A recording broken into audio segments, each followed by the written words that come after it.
Assalamualaikum warahmatullahi wabarakatuh. Hello everyone.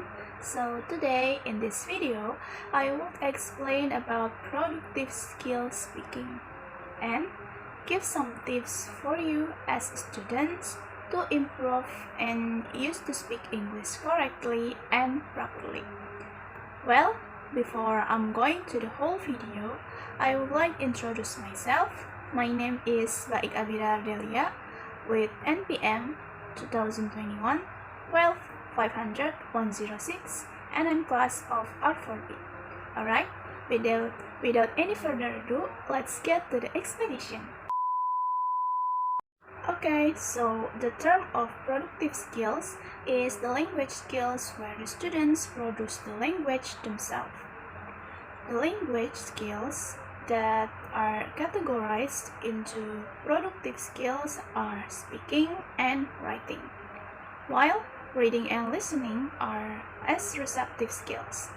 Both components of skills depict how language as means of communication works. These skills components are message delivered through spoken and printed texts that are produced by language learners. The message produced by students in spoken form are categorized as speaking, while the message produced by students through written form are writing. First of all, speaking is an interactive process of constructing meaning that involves producing and receiving and processing information. Maintains that speaking is often spontaneous, open-ended, and involving. However, speech is not always unpredictable. Speaking also demands learners to be proficient in language functions or patterns that tend to recur in certain discourse situations, such as declining an invitation or requesting time off from work can be identified and charted. For example, when a salesperson asks, "May I help you?"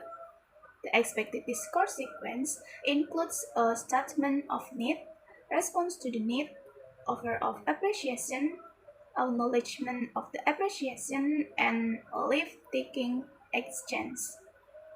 Speaking requires that learners not only know how to produce specific points of language, such as grammar, pronunciation, or vocabulary like linguistic competence, but also that they understand when, why, and in what ways to produce language, sociolinguistic competence. Finally, speech has its own skills, structures, and conventions different from written language.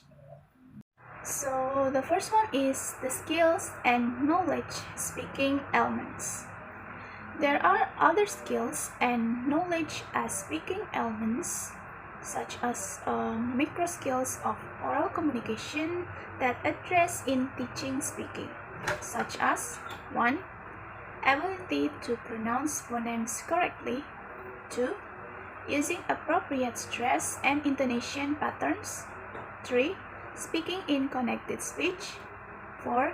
Ability to speak in a range of different genders and situations.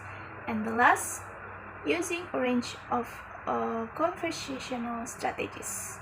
Viewing the above speaking elements, a language teacher should monitor the student's speech production to determine what skills and knowledge they already have and what areas need development. The areas of development in speaking includes: first one is mechanics such as pronunciation, grammar, and vocabulary. Using the right words in the right order with the correct pronunciation. 2. Functions such as transaction, interaction, and performance.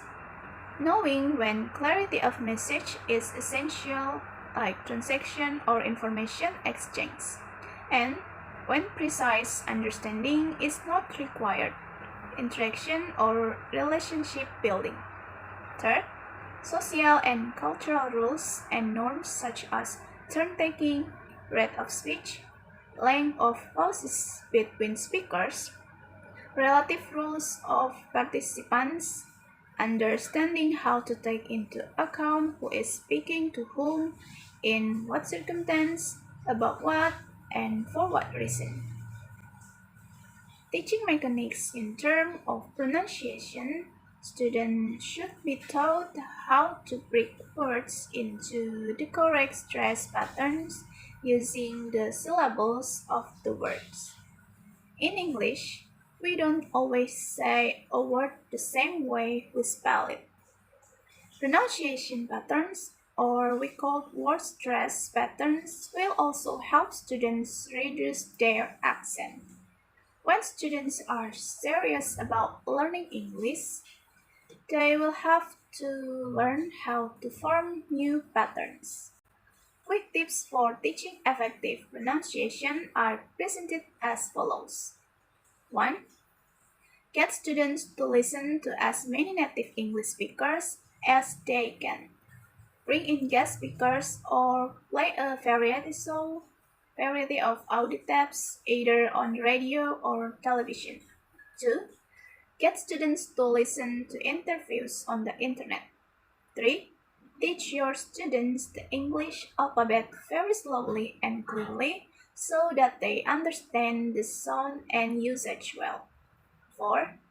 Practice with English-speaking friends as much as they can. 5. If students can, they should use a voice recorder to tape themselves and play it back.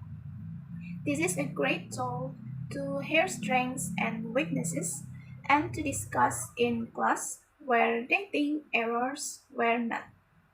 6. Read aloud to English friends or in class. 7. Students should take classes or a hobby where they have to communicate often. They should join the book club, debate, or poetry society. 2. Goals and techniques for teaching speaking. The goal of teaching speaking skills is communicative efficiency. Learners should be able to make themselves understood using their current proficiency to the fullest.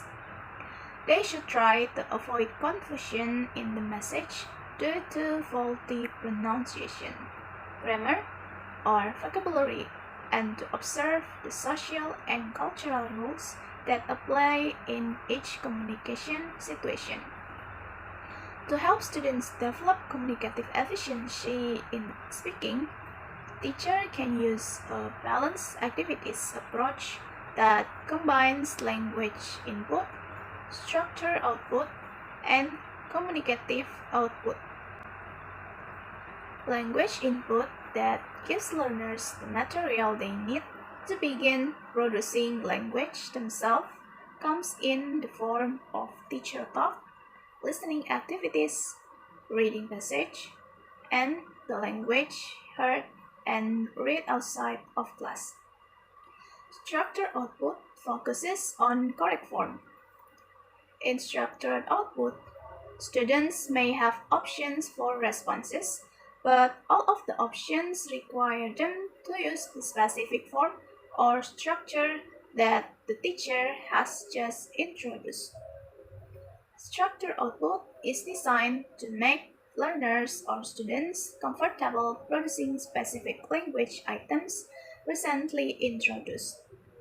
Sometimes, in combination with previously learned items, in communicative output, the learner's main purpose is to complete a task such as obtaining information, developing a travel plan, or creating a video. To complete the task, they may use the language that the instructor has just presented, but they also may draw on any other vocabulary, grammar, and communication strategies that they know. 3. Strategies for developing speaking skills. Students often think that the ability to speak a language is the product of language learning. But speaking is also a crucial part of the language learning process. Effective instructors teach students speaking strategies using minimal responses, like recognizing scripts and using language to talk about language that they can use to help themselves expand their knowledge of the language and their confidence in using it. Students help students learn to speak so that the students can use speaking to learn. The first one, using minimal responses language learners who lack confidence in their ability to participate successfully in oral interaction often listen in silence while others do the talking. One way to encourage such learners to begin to participate is to help them build up a stock of minimal responses that they can use in different types of exchange. 2. Recognizing scripts. Some communication situations are associated with a predictable set of spoken exchange as script.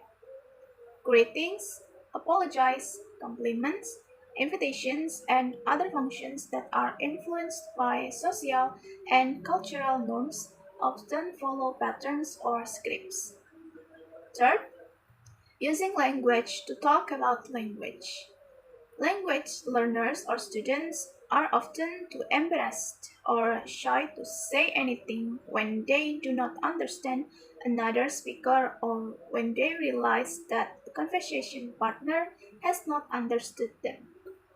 Teacher can help students overcome this reticence by assuring them that misunderstanding and the need for clarification can occur in any type of interaction, whatever the participants' language skill levels.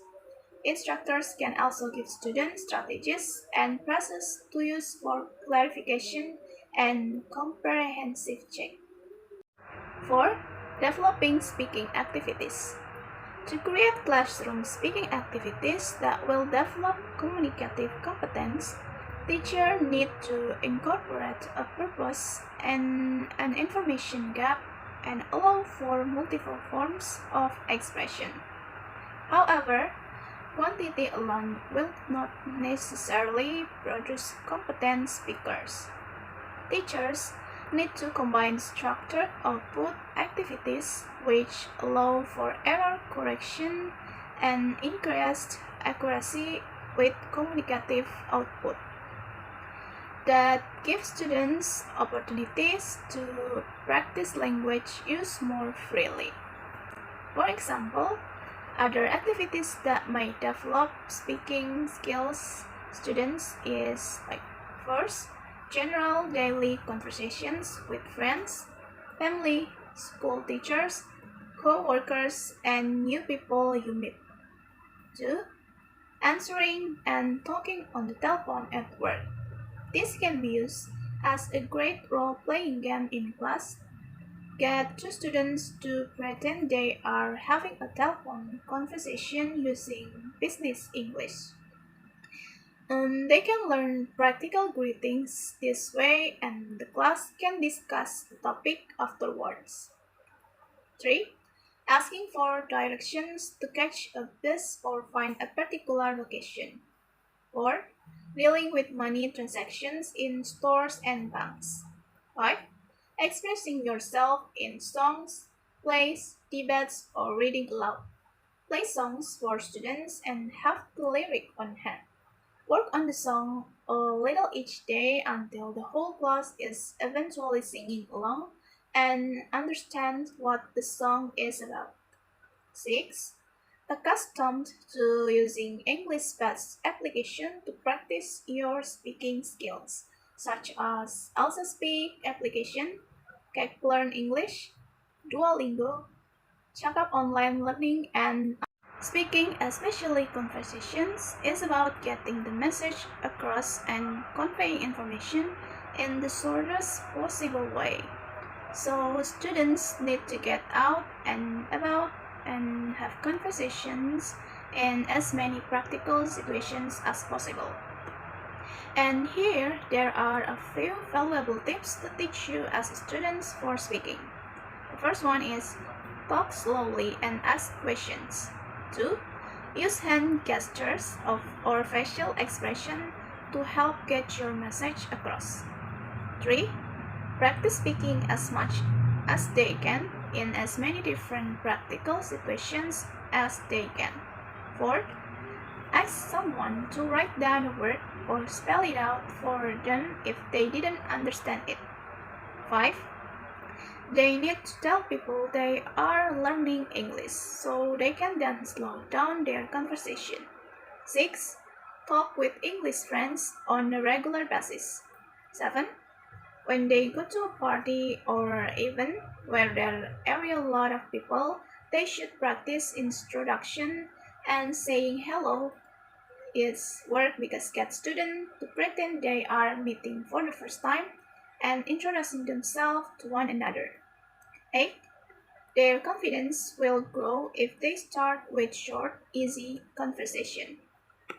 Okay guys, I think that's all for my explanation and tips for today's video. I hope this video will be useful for us. I'm so sorry if there's something wrong when I make this video. Thank you for watching. Wassalamualaikum warahmatullahi wabarakatuh. See you and have a good day.